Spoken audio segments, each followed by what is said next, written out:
Deep within the hollow dungeon, in its lowest layer, a shadowy figure stands amidst the jagged, rocky landscape. From the rocky peaks, a cacophony of shrieks erupts as a pack of 5-winged dragons descends, their forms blotting out the dim light. Observing their arrival is a young man with dark hair. He watches the fearsome beasts with an unervingly calm expression, muttering under his breath. He calmly assesses the threat, identifying the creatures as a group of 5 bloody dragons. He seems to find the situation merely interesting. One of the beasts lunges forward, roaring directly in his face. Yet, the young man remains perfectly still, his expression unchanged by the display of aggression. He finally moves, exploding into motion. A blur of dark energy trails behind him as he weaves with impossible speed between the 5 dragons. The dragons continue their assault, their roars echoing through the cavern. He finds their ceaseless shouting to be annoying, a mere nuisance. He raises a hand, complaining that his ears are starting to hurt. A swirling mass of darkness gathers in his palm as he invokes his spell, Black Hole Zone. The spell erupts.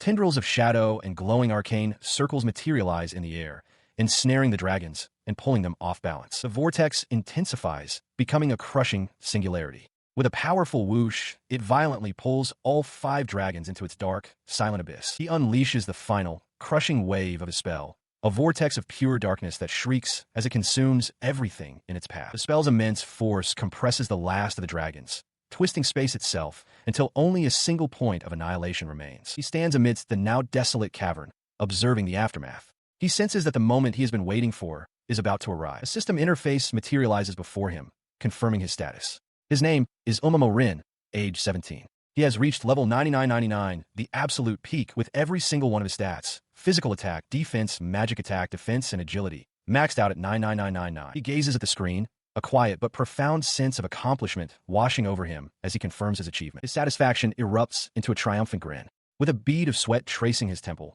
he exclaims that he has finally, after so long, reached the level cap. His thoughts drift back to the immense effort it required. He recalls the years spent leveling up, often sacrificing sleep, tirelessly collecting materials to strengthen his equipment, and poring over maps to find the most efficient locations to grind for power. He reflects on the journey, acknowledging to himself that this endeavor was more difficult and demanding than any game he had ever dedicated himself to before. His attention returns to the present as he walks through the barren landscape.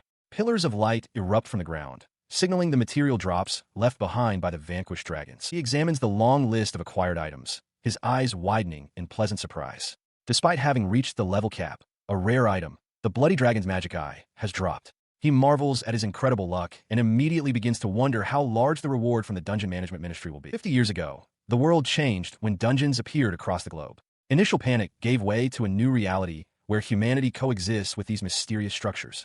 Within their walls, conventional laws bend, allowing only the use of magic and skills. Because they hold valuable resources not found anywhere else, nations now actively support the explorers who brave their depths. For some, like Umamo Rin, the life-threatening nature of dungeon exploration is incredibly interesting. He reflects that as a former game addict, this high-stakes world is a perfect fit for him. He had searched relentlessly, scouring every social media platform and bulletin board, but never found a single mention of a level cap in this world. This relentless search culminated in his current achievement. With a confident smirk, he declares to himself that he has reached the limit and now wonders what lies beyond it. His determination was met with a system notification, maximum reward. His eyes widened in response. The system elaborated on this reward. He could now acquire extra skills, while his level would no longer increase. Accumulating a certain amount of experience would unlock these new abilities. The first of these had already been acquired. Teleportation was now usable. He processed the information, a quiet sound of understanding escaping his lips. He stood amidst the frozen landscape, intrigued by the new teleportation skill. The desire to test it immediately was strong, but he hesitated. But the desire was quickly overshadowed by profound exhaustion. He let out a weary sigh, checking a display that read 2208. Realizing he had been fighting continuously since 6 in the morning, he conceded that perhaps he should sleep. He stood clad in his formidable gear, looking out over the desolate, conquered landscape. A single, weary thought surfaced. He did not want to go to school tomorrow. Despite his reluctance, the next day arrived. Now in a school uniform, he stood inside a classroom, his quiet moment shattered by an aggressive shout from across the room. The voice belonged to a tall, blonde student who loomed over him. He called him Damn Momo and demanded 10,000 yen. Internally, Umamo acknowledged his tormentor, Onizuka, and the grim reality of being bullied at school. His aggressor's patience wore thin. Onizuka leaned in close, roaring for him to hurry up and hand over the money, threatening to kill him if he kept being slow. In response, he calmly reached for his wallet. He reasoned that while he should normally resist, it was no problem to settle things with money, considering his savings amounted to hundreds of millions. He pulled out a bill and offered it, deciding it was too much of a bother to exert effort on anything other than conquering dungeons. But the payment was not enough. Onizuka suddenly drove a fist into his stomach, sending a shockwave of pain through him as the bully laughed about the usefulness of having excellent slaves. The force of the blow sent him crashing to the classroom floor, where his tormentor immediately followed up with a vicious kick. Standing over his fallen form, Onizuka sneered. He remarked that it was a good thing they weren't in a dungeon, because if they were, he would have already put a hole through his stomach. Later, he sat alone at his desk, head bowed in humiliation. The whispers of his classmates surrounded him, their shadowy forms mocking him as pathetic and speculating on how much of his parents' money he had handed over. He remained at his desk as Onizuka and an accomplice approached, the latter excitedly recounting how he'd watched Onizuka's dungeon livestream with Quirce the day before. Omomo Rin quietly reflected that this verbal assault was far more tolerable than a monster's attack. Onizuka smirked, asking if he'd been found out. His accomplice fawned over him, calling him famous. Onizuka confirmed his rising status, mentioning he had even received a collaboration offer. Omomo Rin recalled the details. Quirce was a well-known influencer who gathered fans for popular dungeon streams on video-sharing sites, and he remembered seeing the broadcast. The bully boasted that his skill was Fist King and that he had reached level 30. He gloated to his friend that now, even famous people couldn't afford to ignore him. He laughed, marveling at his own success. Yesterday's stream had already amassed 50,000 page views, a number that was blowing up thanks to his presence. He declared himself at a loss for words. Omomo Rin processed this information from his seat. It seemed the system for generating income was tied to the number of views, a method potentially more lucrative than hunting S-rank monsters. He sighed, thinking that work was a pain. Around him, students chattered about an upcoming math test and the rumor that Yuria, an influencer with over 10 million subscribers, was somewhere nearby. His own thoughts, however, were on testing a new skill after school. Later, clad in his dark mage attire, he stood on the lowest floor of the hollow dungeon. With a quiet resolve, he decided to proceed.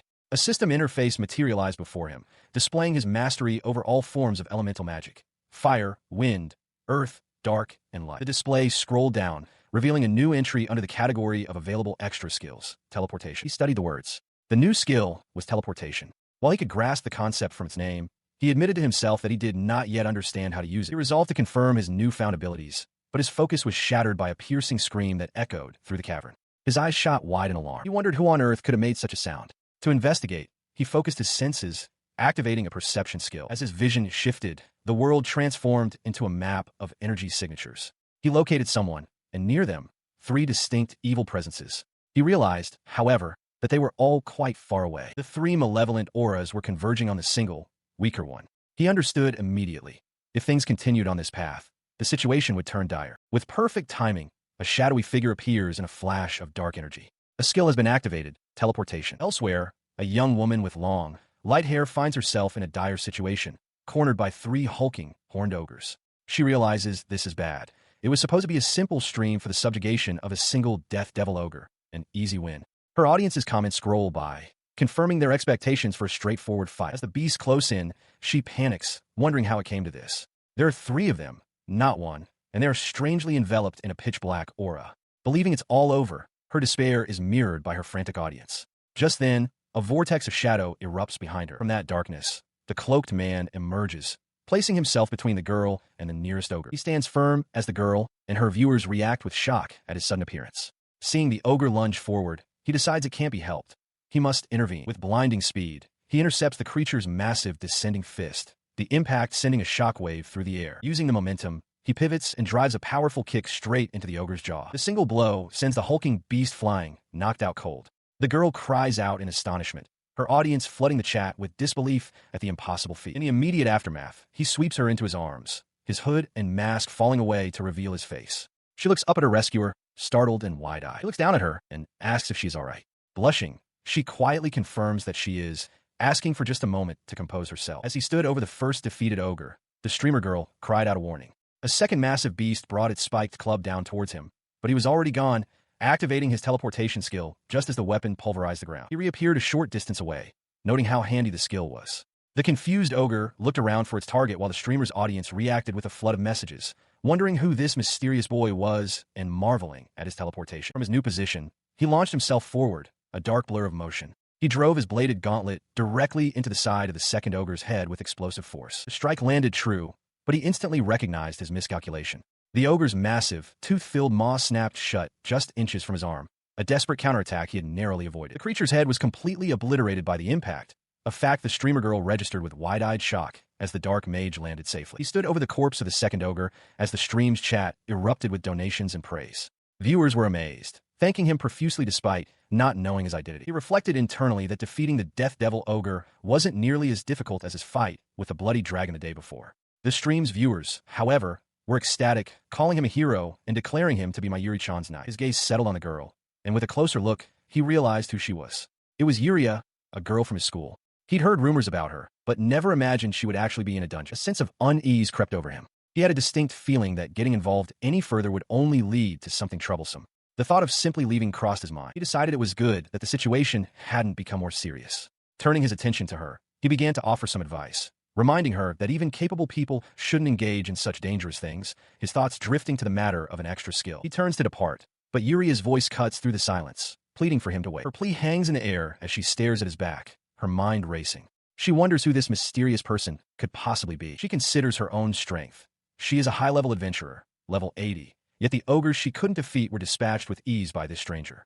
As she ponders this disparity, a shimmering display of power materializes behind him, revealing an impossible number, level 9999. The number registers, and her eyes widen in utter disbelief. Level 9999?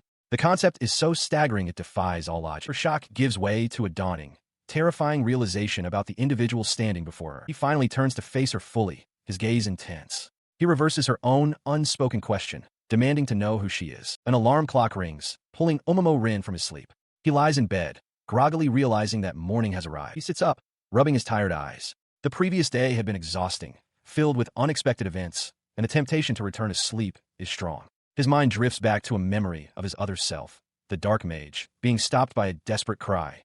Please wait. The memory sharpens, showing the streamer girl, Yuria, standing before him. With a flushed, earnest expression, she pleaded with him to at least tell her his name. He had refused her with a single, blunt word. No. She reacted with disbelief, questioning why he would deny such a simple request. Stomping her foot in frustration, she argued that it would surely cause trouble for him if a famous person like herself knew his real name. Still, she wouldn't give up. She slid close to him, insisting that if not his name, he should at least tell her his initials, even beginning to guess them aloud. She accused him of making them up on the spot. He simply swore they were real, leaving her to pout as he departed from the desolate landscape. The memory fades as Omomo, now in his school uniform, walks down a city street. He feels a little bad about his curtness, but reaffirms his decision, believing that careless introductions could lead to his downfall. He dismisses her final plea for material as unimportant. His contemplation is shattered by a loud crash nearby. Before he can fully register what happened, a hand forcefully grabs his shoulder from behind, stopping him cold. He turns to find himself surrounded by Onizuka and his gang. The blonde bully smirks, calling out Omomo's name before declaring him to be the same creepy bastard he's always been. He recognizes his tormentor, Onizuka, who has brought friends this time. He wonders what the bully is planning. Onizuka confronts him directly, revealing that he's heard the rumors spreading quickly about Omomo saving his Yuria-chan. The accusation catches Omomo completely off guard. The realization dawns on him. Yuria must have been live-streaming the entire incident. One of Onizuka's friends holds up a phone, scoffing at the story of Omomo instantly defeating a Death Devil ogre, dismissing it as ridiculous fake news. The accomplice's words only fuel Onizuka's rage. He slams his fist against the wall, shouting that now people know he was the one present. He roars that a loser like Omomo has no right to stand out. His fury culminates in a heavy blow that sends Omomo sprawling to the ground. Onizuka looms over him, a cruel smirk twisting his features. On the ground, Omomo recognizes the look on his bully's face as the same petty jealousy he's always shown. Onizuka sneers, declaring that a pathetic shut-in like Omomo could never accomplish such a feat. Despite the pain, Omomo looks up and calmly agrees, stating that Onizuka is right and it wasn't him. The bully lets out a triumphant laugh, boasting that he knew it all along. Onizuka strikes him again. As the blow lands, Omomo reasons that this outcome is for the best. If the rumor spreads that it wasn't him, he can avoid unwanted attention. He considers a beating a small price to pay for his anonymity. The assault is suddenly interrupted. Onizuka leans in, a confused expression on his face, as an unseen person demands to know what they are doing. The voice belongs to Yuria, who has arrived in the alley, flanked by two imposing men in suits. Her face is partially obscured by a cap and mask, but her eyes are wide as she takes in the scene, wondering what on earth is happening. Her sudden appearance left everyone stunned. Onizuka and his friends stared in disbelief, while Omomo, bruised on the ground, could only utter her name in shock. He flushed, his mind racing to understand what she could possibly be doing there. Before he could process it further, Yuria stepped forward, her gaze fixed on a startled Onizuka. She demanded to know exactly what he was doing to her precious Reikun. He scoffed at her choice of words, questioning what she meant. Unfazed, Yuria asserted that she was the one asking the questions. She pressed him further, pointing out that the situation looked an awful lot like bullying. Cornered, Onizuka could only stammer in agreement. Watching her, Umamo realized with a jolt that she was terrifying, nothing like the person he saw on her streams. Yuria, too, seemed to recognize the severity of the situation. Seeing the tension rise, Umamo quickly intervened, calling out to Yuria and insisting that he was fine and she shouldn't worry. Her stern expression softened instantly. She blushed, moved by his selflessness, wondering just how kind he could be. But his intervention wasn't born of kindness. He panicked internally, realizing that her defense of him was about to ruin his entire strategy of getting beaten up to lower suspicion. As Yuria sighed in exasperation, Onizuka's frustration boiled over. He shouted in disbelief, refusing to accept that a shut-in freak like Umamo could ever be the one who saved Yuria. His outburst was met with a look of pure revulsion from Yuria.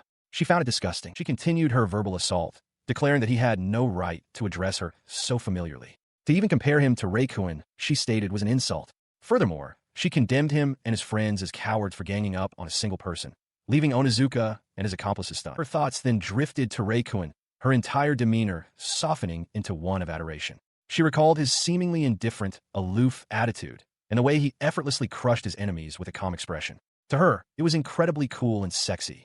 Nearby, Umamo listened, a bead of sweat running down his face as he processed her fervent praise. Snapping back to the present, she delivered her final verdict to Onizuka. He was nothing like the man she admired. He was, in her eyes, simply the worst. The insult struck a nerve, causing Onizuka to grit his teeth in fury. Having said her piece, Yuria turned away, a thoughtful expression on her face. Onizuka fumes, his face contorted with rage and disbelief. He argues that no matter how one looks at it, he is far more charming than the gloomy character who is inexplicably getting all the attention. He dismisses the other's recent victory against a monster as nothing more than a fluke. From nearby, Yuria interjects, stating that her own level is quite high and that she is reasonably famous. With a confident look, she suggests that they should collaborate next time. Momo then approaches her, asking if she is alright. Yuria dismisses his concern as nonsense, while Momo internally notes that partnering with Onizuka is clearly out of the question. She continues, flatly rejecting the notion. She tells him that dungeon levels are irrelevant in this situation and declares that she has no interest in scumbags who are lower than trash. Her insult enrages Onizuka. His eyes narrow with fury as he snarls, warning her to never appear in his sight again. As he lunges forward, Yuria steps between him and Momo, holding up a hand to stop him. With an annoyed click of her tongue, she tells him that's enough. Ignoring her, Onizuka grabs Momo's wrist, yanking him forward. He screams at Yuria to shut up and stay out of it, calling her scum. Momo watches the exchange with a hardened expression. He now stands before Onizuka, face lightly scraped from the scuffle. Unfazed, he asks, "Is that all?" He then informs his aggressor that he's sorry, but he can't go easy on him. With sudden, focused intensity, he drives his fist into Onizuka's face. The powerful blow sends Onizuka flying backward, crashing to the floor in defeat. Momo stands over him, his expression calm. From a distance, Yuria and Onizuka's two accomplices watch in stunned silence. He calmly accepts the challenge to be next. Onizuka's accomplice, seething, warns him not to get cocky just because he managed to beat their leader. In response, Momo questions if the boy is only good with words, asking how it feels to be defeated by the gloomy guy he's so easily dismissed. Before the accomplice can react, Momo's fist connects squarely with his face, sending him reeling back with a cry of pain. He doesn't stop there, unleashing a merciless barrage of blows that land with sickening force. As the accomplice screams in defiance, questioning who could possibly lose to a gloomy loser, Momo drives a powerful kick into his midsection, cutting him off. With the second opponent now incapacitated on the ground, Momo calmly dusts off his shoulder, remarking that the matter is settled. The remaining onlookers are frozen in disbelief. Yuri's voice cuts through the silence, crying out his name in warning. Onizuka has risen, a twisted smile on his lips and the glint of a knife in his hand. He sneers, asking if Momo is sure about his actions. He reveals his brother is Yakuza, promising that Momo will not get away with what he's done. A heavy silence hangs over the rooftop as the two face each other. Momo's expression remains unchanged. He dismissively asks so, before pointing out that his opponent's family ties are irrelevant to the fact that he just pulled out a knife. Calling him stupid, Momo suggests he should start over from elementary school, enraging Onizuka further. With sudden, decisive movements, Momo deflects Onizuka's knife thrust, twisting his attacker's arm. Without a moment's hesitation, he follows through with a powerful kick, sending the blonde bully crashing to the ground. He pins Onizuka's arm, applying pressure. The bully, now helpless, screams in pain, begging him to stop. Momo looks down, his expression unreadable as he questions the plea. He asks Onizuka why he's begging for his life, now that he's on the receiving end of the pain he's so freely inflicted on others. He wonders if Onizuka will finally stop now that he's told him to. Meanwhile, Yuria watches the entire confrontation on her phone, her eyes wide with shock. She reveals that she is broadcasting his deeds and disgrace to the entire world, noting that he is now in a situation where he can no longer ask for help. Onizuka's face contorts in despair as he sees the live stream's comments. Thousands of viewers mock him, asking how it feels to be beaten by his victim and declaring his life over. The weight of his public humiliation is absolute. Momo leans in, telling Onizuka that he only bothered with him because he was a nuisance. Nothing more, nothing less. He then tells him to wait for a moment. A sharp, sickening crunch echoes through the air. Watching from nearby, Yuria whispers his name, Reikun. Onizuka is left completely incapacitated, foaming at the mouth. Afterward, Onizuka's accomplice remarks on Momo's strength, suggesting he can now get revenge for everything he's endured. Momo calmly rejects this, stating that for him, an ordinary, peaceful daily life is the most important thing. As he speaks, a hand gently places a bandage on his scraped cheek. He acknowledges the gesture, confirming that it will suffice. He leans in close, his bandaged face just inches from Yuria's. She blushes, flustered, asking if he's truly not in pain after the beating he took. She wonders aloud how an amateur's punch could have been so effective, while he simply notes her proximity. He pulls back slightly, explaining that his original plan was to let things play out and have his reputation tarnished. However, he continues, Yuria's interference threw everything into chaos. He then turns the question on her, asking how she knew what was happening. Her confusion vanishes in an instant.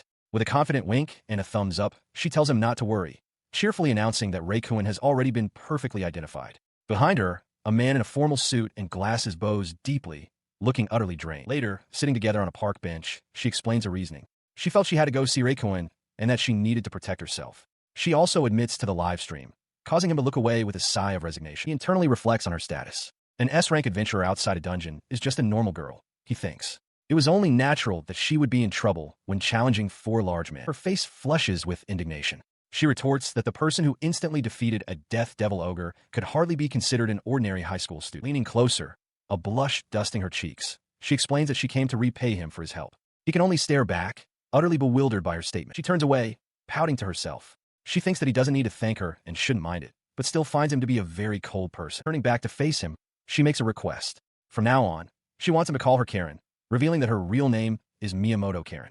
Using Yuria in public, she explains, would draw too much attention. He agrees, simply, addressing her as Karen. Flustered but pleased, she declares that in that case, she will call him Reikun. He immediately objects, stating that he never asked for any repayment, but she playfully calls out his name anyway, ignoring his protest. He tells her to stay away from him.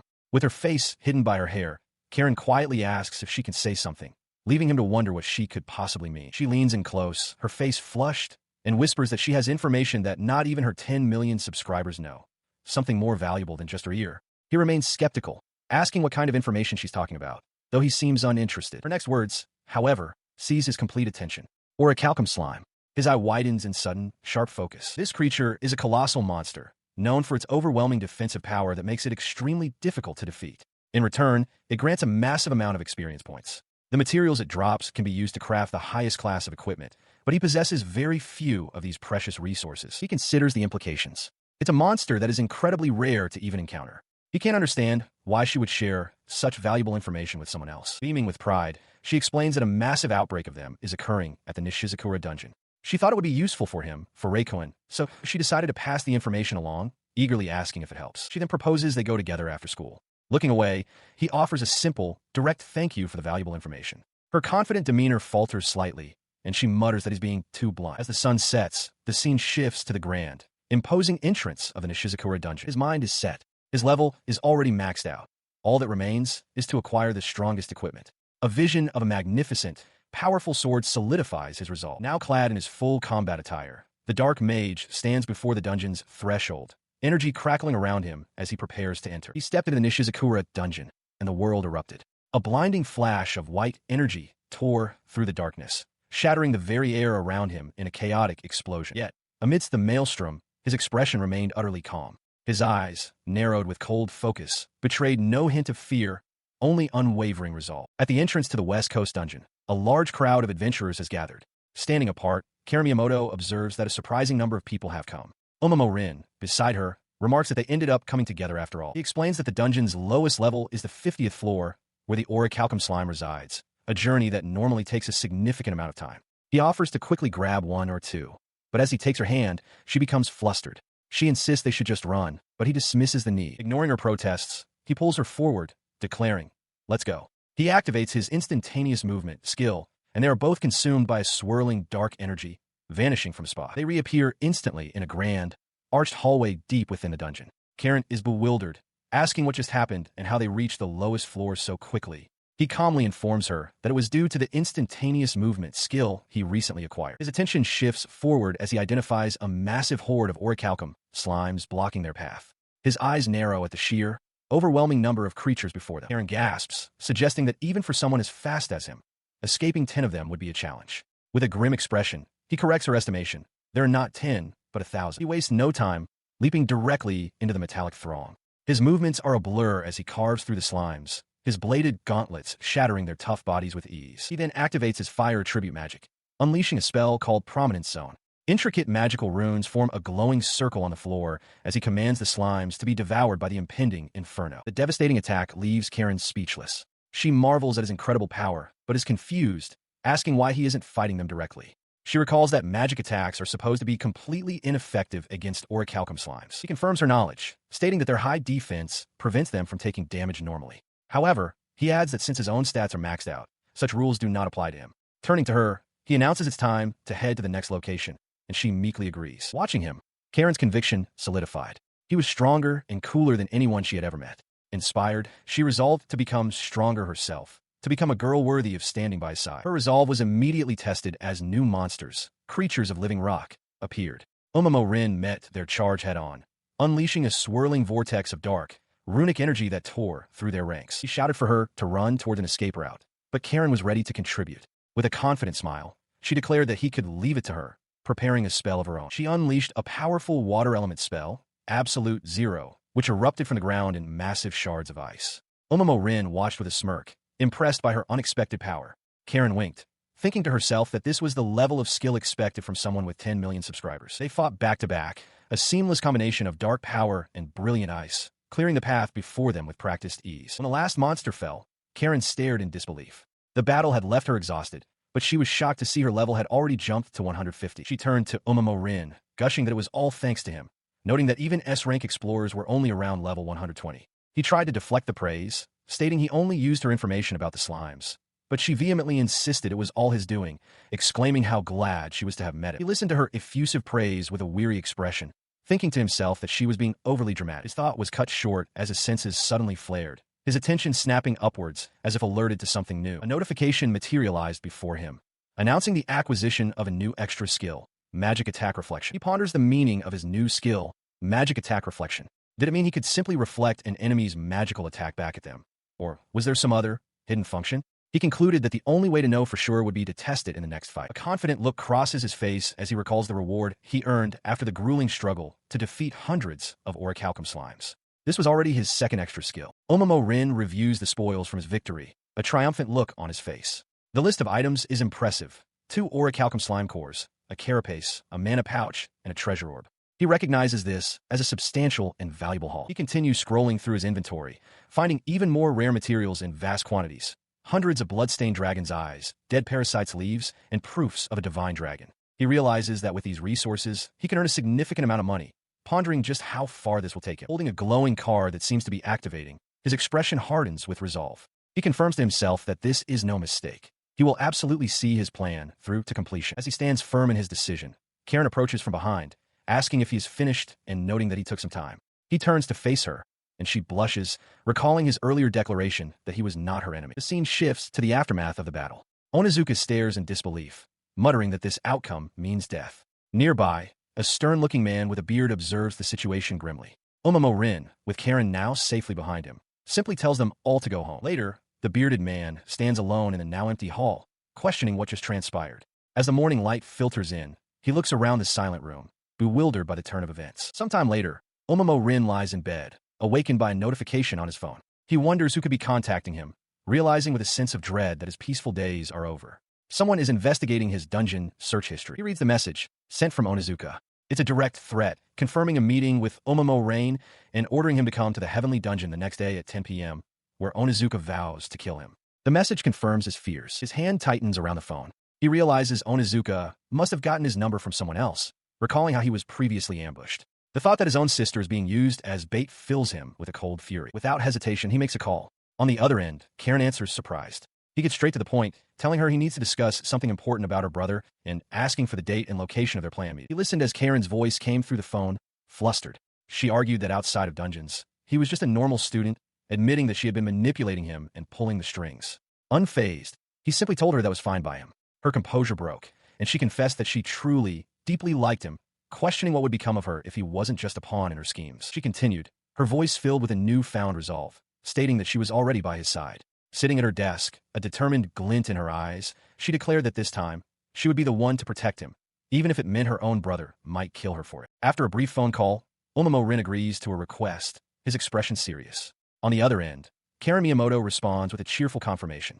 The call ends, and Rin sits alone in a simple room, his gaze fixed and determined. He then finds himself in the designated location, the Tinka Dungeon. It is a vast, desolate canyon under a starry sky, the air still and heavy with anticipation. His silhouette stands small against the towering rock walls. Waiting for him is Onizuka, who stands with his arms crossed and a smug grin, blocking the path forward. The two face each other in the stark moonlight, a confrontation clearly imminent. He asks Rin if he understands the situation, mockingly questioning if he's scared. Onizuka then points out that in a place like this, no one will come to his aid. Unfazed, Rin simply affirms that he understands. Elsewhere, Karen watches the scene unfold on a screen. Back in the dungeon, Onizuka notes that while Rin has some nice equipment, it won't make a difference. Rin remains silent, his expression unreadable. His calm demeanor infuriates Onizuka, who explodes with rage. He shouts that he prepared this perfect stage and that Rin has no right to be so composed, vowing to crush both his pride and his level. Rin calmly identifies the item Onizuka plans to use, a level-down potion, a special item that only works on incapacitated targets. He then questions how a skill hunter like Onizuka obtained it. Holding the potion, a shocked Onizuka demands to know how he knew. Recovering his bravado, he shatters a nearby rock with a kick and roars for Rin to come at him. As he does, a dark, shadowy energy begins to creep up from the ground around Rin's feet. He looks down with a faint, confident smile. He agrees to fight according to Onizuka's rules, but adds a condition. If those rules are broken, he will make it so that Onizuka wins. The bizarre declaration stuns Onizuka, who calls a bluff. Meanwhile, the livestream chat explodes with confusion and excitement as Karen and countless others watch the confrontation begin. He stood his ground, facing Onizuka across the rain-slicked floor of the dungeon. As the confrontation was set to begin, a colossal, shadowy beast with a single, luminous eye began to descend from a jagged rupture in the ceiling, its immense form casting a deep shadow over the two combatants. In a rain-slicked alley, Rin stands calmly before an enraged Onizuka. A large, shadowy creature with menacing claws manifests behind Umamo, while Onizuka points an accusatory finger, his face twisted in a sneer. Onizuka lunges forward with a roar, throwing a powerful right hook directly at Umamo's head. He effortlessly ducks beneath the blow, causing Onizuka to stumble past him. Furious at the miss, Onizuka demands to know where he's looking. In a swift, acrobatic movement, Umamo leaps high into the air, flipping completely over his opponent's head. He lands silently behind the still off-balance Onizuka and delivers a sharp chop to the back of his neck, roaring at him to get on his knees. The force of the blow sends Onizuka crashing face-first into the pavement. He looks up from the ground, his face a mask of pained disbelief as Umamo stares down at him. Pushing himself up, Onizuka shouts that this must be a joke. At that moment, a holographic message appears in Umamo's vision from someone named Mayuri-chan, who is laughing at the scene. Umamo, his hood now up, thinks to himself that this is what Onizuka deserves for messing with him. Onizuka rises and throws another desperate punch, but Umamo blocks it effortlessly with his armored forearm, the impact creating visible shockwaves. He holds the block firm. Onizuka's fist stopped dead against the sharp edges of his gauntlet. Umamo calmly explains that this is the difference in their armaments. The recoil shatters Onizuka's hand. He collapses to his knees, crying out in agony. Looking down at his defeated foe, Umamo states coolly, "That's a lie." He watches impassively as a multitude of glowing, eye-like orbs, each containing a swirling magical sigil, materialize in the air around Onizuka. The defeated bully, now surrounded, observes the overwhelming display and remarks that Umamo has become careless. Onizuka lets out a wild, triumphant laugh, his face contorted with glee. Below him, a powerful explosion tears through the ground, sending debris flying in all directions. He continues to gloat, mocking his foe's weakness. The blast wave slams directly into Momo, whose face twists in agony as he is consumed by the force of the attack. His laughter dies in his throat as the smoke clears, revealing Momo standing unharmed amidst swirling shadows. Onizuka stares in disbelief. Momo calmly asks if he thought he was the only one with a new ability, declaring that he has one of his own. A massive, grotesque creature with a pumpkin-like head manifests from the darkness. As this happens, Momo's thoughts drift to the names of his fallen classmates, Hiragi, Tsukasa, Majima, Sona, and Aoi. Onizuka can only watch, his face a mask of pure shock. With the large bear monster now defeated at Onizuka's feet, Momo steps forward to confront him. From nearby, Karen watches them, timidly asking Momo if he is the Demon King. She seems flustered, wondering aloud if it's even okay for her to be there. Onizuka's gaze hardens as he glares at Momo. Sensing the imminent threat, Momo urgently shouts for Karen to get down. He moves swiftly, pulling her behind him as a volley of dark, pillar-like projectiles rains down from the sky. His own dark energy flares, forming a protective shield around them. Caught in the same barrage, Onizuka begins to laugh maniacally again. He screams that this is the end, certain that this overwhelming power will kill them both. He holds Karen protectively, reassuring her that it's all right. A dome of solid darkness has materialized around them, completely deflecting the deadly assault. The source of the attack is revealed, a colossal skeletal being wielding a massive scythe, identified as the Death Scythe. Momo looks up at the towering figure, wondering if this is the boss. From a distance, a group of robed figures watches the scene unfold, one of them questioning what has happened. The immense surge of power did not go unnoticed. From the surrounding darkness, a group of 4 menacing figures emerged. The one in the lead, wearing a baseball cap that shadowed his scarred face, spoke with a confident smirk, declaring that they had been waiting. Simultaneously, another hostile party revealed themselves. A man in the dark had stepped forward, a cruel smile twisting his lips as he addressed the young mage by his full name, Omamo Rin. In the aftermath of a battle, the dark mage and a woman with pointed ears stand over their defeated foes. A man with spiky white hair observes the scene, remarking to the woman that this is what happens when people pick fights they can't win. He adds that he's met plenty of people like the fallen thugs before. He turns his attention to the gathering crowd, declaring that they should have known better. From the sidelines, a man in a red hood smirks, agreeing that he's glad he came to watch. The onlookers stare, caught between the confrontation and the display of power. His focus shifts back to one of the captured thugs, a large bald man bound and gagged. The dark mage grabs him by the chin, his eyes burning with intensity as he demands to know who his master is. Without waiting for an answer, he violently twists the man's arm behind his back. A sickening crack echoes as the bone gives way, and the thug's face contorts in agony. The thug lets out a muffled, guttural scream of pure pain. The dark mage remains unmoved, his expression a mask of cold fury as he maintains his grip. He leans in closer to the tormented man, pressing his interrogation. He asks if this was the same master who ordered the previous attack on him, his voice low and menacing. Suddenly, a powerful blow sends him reeling. The white-haired man has intervened, striking him squarely in the face with a swift, brutal punch. He collapses to the ground, stunned. The thug leader who had previously confronted him stands with the white-haired man, remarking that he hasn't changed at all. The moment triggers a painful memory of his childhood, a younger version of himself, crying in an alleyway as a large, kind-faced man tells him to stop, reminding him that a man only cries 3 times in his life. The memory continues, the man placing a gentle hand on his head, telling him he'd wasted one of his precious cries on something trivial. Back in the present, his companion rushes to his side, her voice filled with concern as she calls out his name. He rises, pulling a dark hood over his head to shadow his face.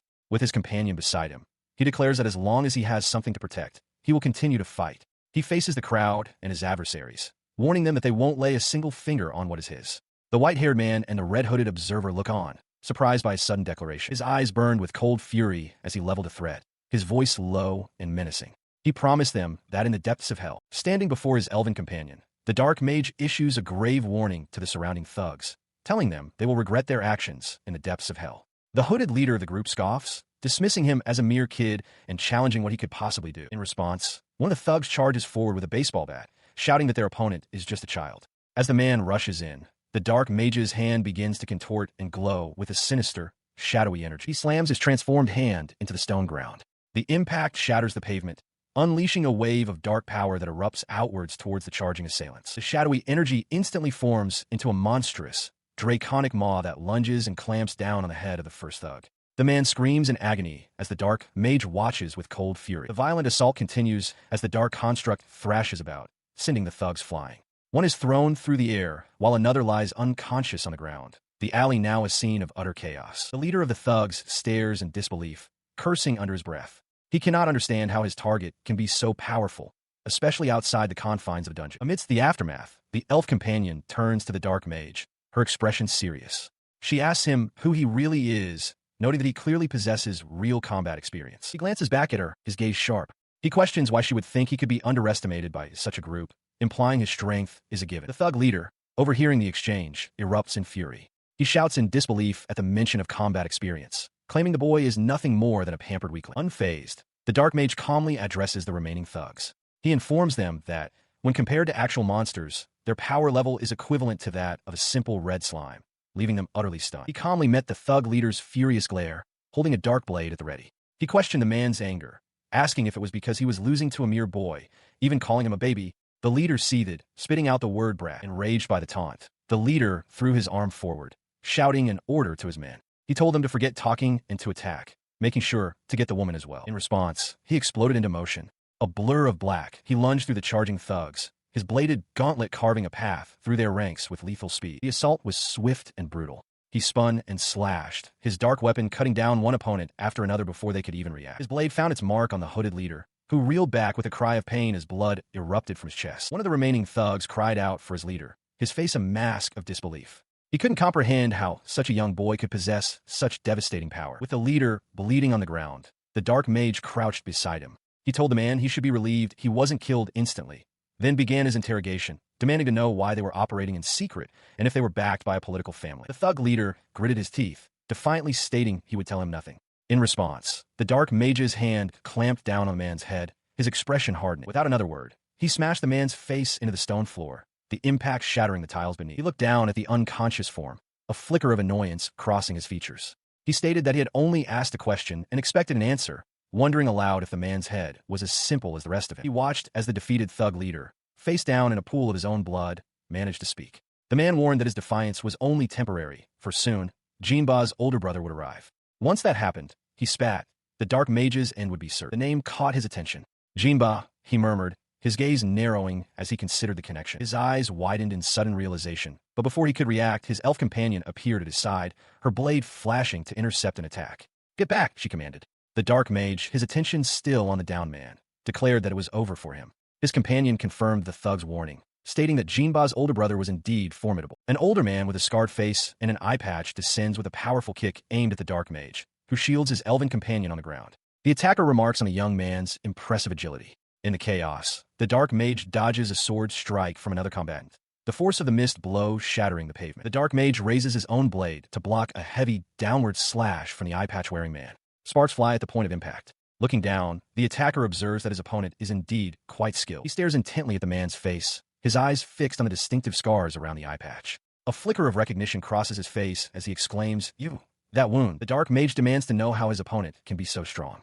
The scarred man simply responds with a confused, "Huh," before launching another swift attack, which is parried in a burst of energy. A memory surfaces, a distant past in a traditional courtyard. A small boy, a much younger version of himself, is led by the hand by a large, dark-haired man. The memory shifts, showing the young boy in a formal suit, clutching the robe of a tall, light-haired man wearing sunglasses, an unscarred, younger version of his current adversary. Back in the present, the eye-patch-wearing man smirks, noting that the dark mage's grim expression hasn't changed. He addresses him by a name, Toma. His elven companion looks between the two men, startled.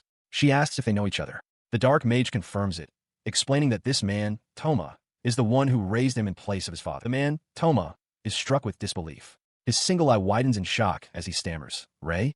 It can't be Rei-sama. Why are you here?" The scene reveals another man, identical to Toma, lying defeated on the ground. The standing Toma stares down at his double. The dark mage, now identified as Rei, assesses the situation, stating that it seems these attackers picked a fight with his ally first. The defeated Toma on the ground looks up at Rei and asks if he can entrust the cleanup to him. In the aftermath of the confrontation, the antagonistic Toma stands over a defeated thug, his presence casting a long shadow.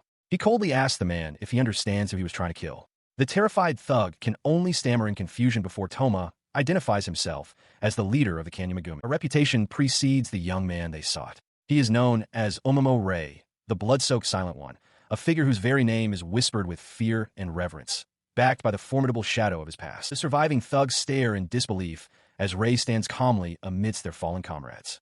Their shock turns to horror as one recognizes him, sputtering out the unbelievable truth.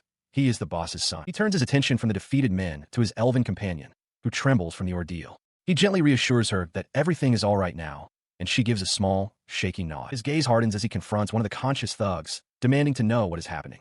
The man, terrified, confesses that the Kanya Megumi is directly involved. He then looks upon Rei with dawning horror, realizing he is face-to-face with the very person they were hunting, the blood-soaked Silent One. He turns back to the elf, his voice low and serious. He explains that things have become too dangerous and that for her own safety, she must not leave his side. He acknowledges her fear, admitting that he has no idea what might happen next. Nearby, the allied Toma begins to speak. He confesses that while he can't say much, an unsettling atmosphere has permeated the entire organization.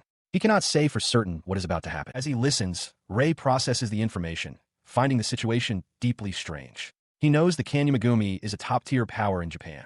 For such a massive organization to be in this state of disarray is unthinkable. The allied, Toma, suddenly bows low, offering a profound apology for his incompetence.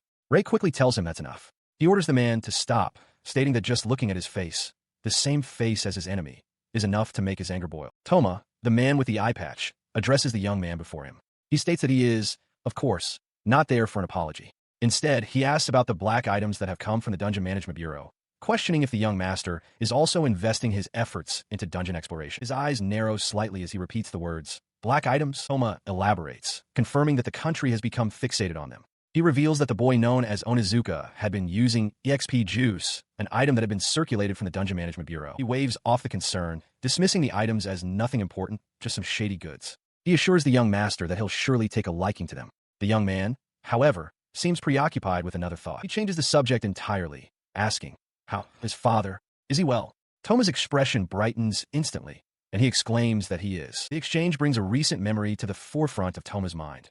One of his subordinates explaining that the boss had been watching a video of the young master and Onizuka, crying out about his precious son, while the subordinate pleaded for him to calm down. Hearing of this display, the young man sighs, a weary look on his face.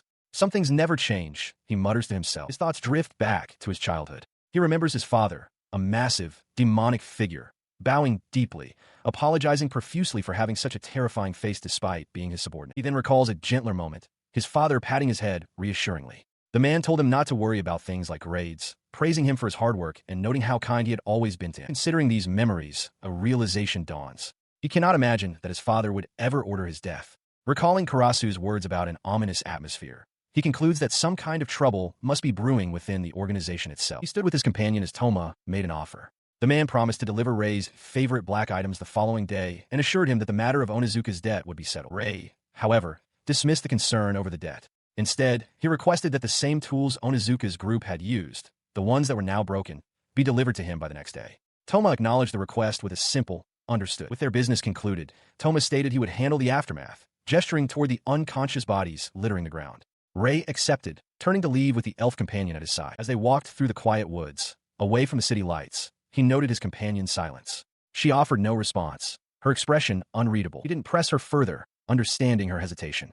It was only natural, he thought, after discovering his connection to such a dangerous organization. The feeling of being judged brought back a flood of memories. He recalled a time when his friends suddenly turned on him, explaining that their mothers had forbidden them from playing with him. One called him creepy as they all decided to go home, leaving him behind. They turned and ran, abandoning him without a second thought. As he tried to call out and follow, his foot caught on a stone, sending him sprawling to the ground. Alone on the dirt, tears streamed down his face. He couldn't understand what was wrong with him, why everyone had run away. He remembered the whispers that followed him, the way the other parents would pull their children away. They saw him not as a child, but as the son of a gangster, something to be feared and avoided. This isolation shaped his entire worldview. He came to believe that an ordinary life was the most precious thing imaginable. To achieve it, he resolved to avoid others, losing himself in video games and the solitude of dungeon exploration. His singular focus became a desperate attempt to be ordinary. He recalled his past, a hollow existence spent cursing his own identity and avoiding others. Returning to the present, his elf companion apologizes quietly. He asks if she was frightened, then states that she must now understand he is not the kind of person she thinks he is. He continues, warning her that while they managed to get through the recent trouble safely, there's no telling when she might get dragged into danger again because of him. Turning his back to her, he delivers his stark conclusion. She should cut all ties with him. He insists that being with someone like him is not a good thing, pressing her to acknowledge that she understands. After a moment of silence, she quietly poses a question in return.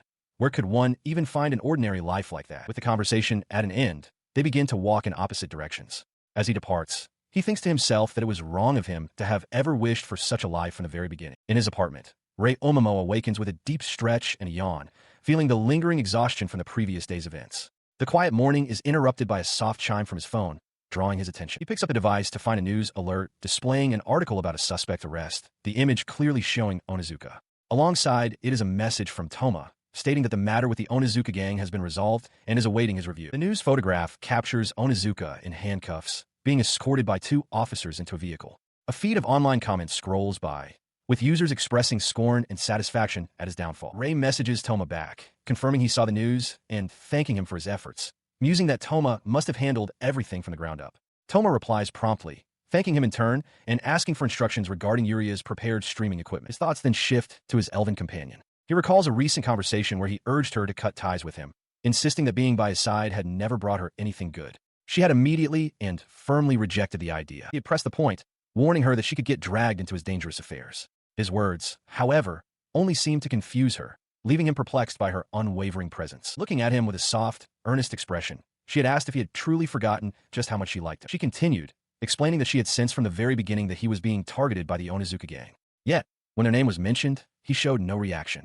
Even when a knife was drawn, he remained perfectly calm. She admitted that she was genuinely surprised. She had always thought he was cool, but his composure in that moment revealed something more. And because of that, she had wrapped her arms around him in a tight embrace, pleading with him not to carry all his burdens alone. She held him close, assuring him that she understood his true, kind nature.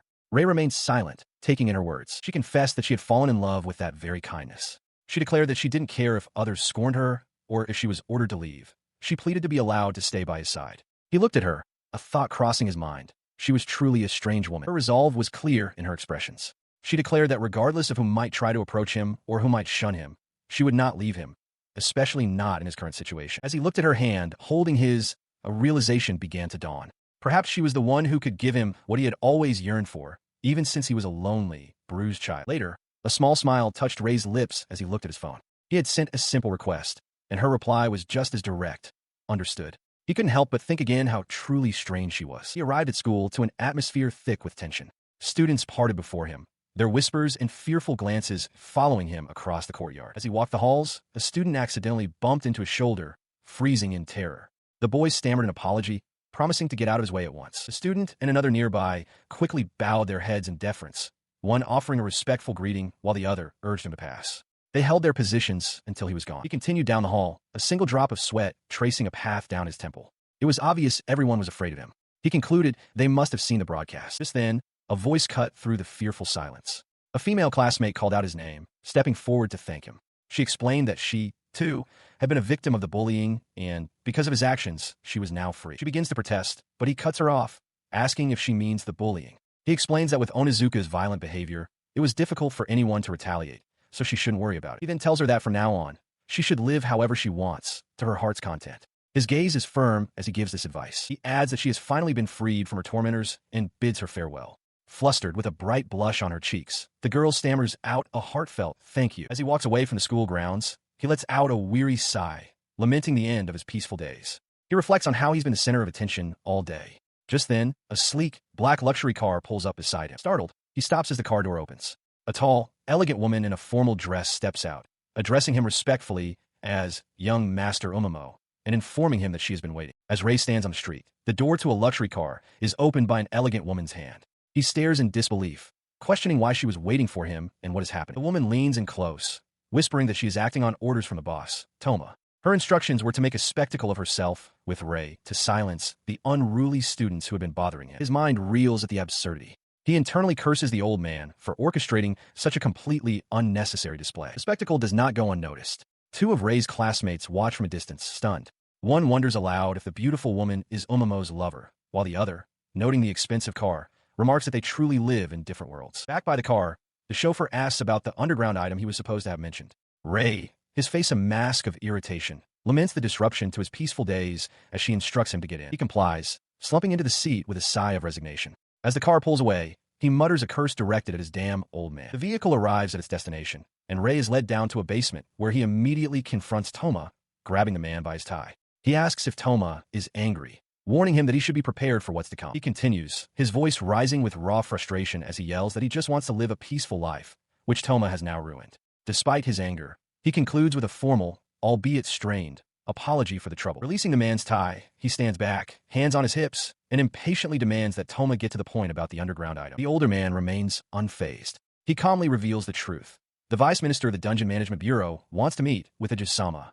Ray is left utterly speechless by the revelation. He listens as Toma explains that while Osama would likely be displeased, he conveyed that the matter was too troublesome for someone of her level. Ray, however, remains firm, recalling the video of his victory over the Death Devil Ogre and reiterating his desire to meet her. In response, Toma sighs, conceding that Ray is a useful person to Oju-sama and that a meeting is indeed necessary. He emphasizes that for his organization, this is likely a very important meeting, a fact that seems to weigh heavily on Ray. He realizes that for Toma to go to such lengths, he must have a full grasp of the situation. Toma affirms this, adding that the vice minister is an understanding man and that this meeting also serves as a form of reward for Isama. With the discussion concluded, the three of them proceed down a long, sterile hallway, their footsteps echoing with purpose. They arrive at a closed door, where one of Toma's subordinates knocks firmly. As they wait, Toma turns to Rei, acknowledging him by his full name, Omamoko. The door swings open, revealing an imposing older man flanked by two bodyguards. This is Ijima Shinji, the vice minister of the Dungeon Management Bureau.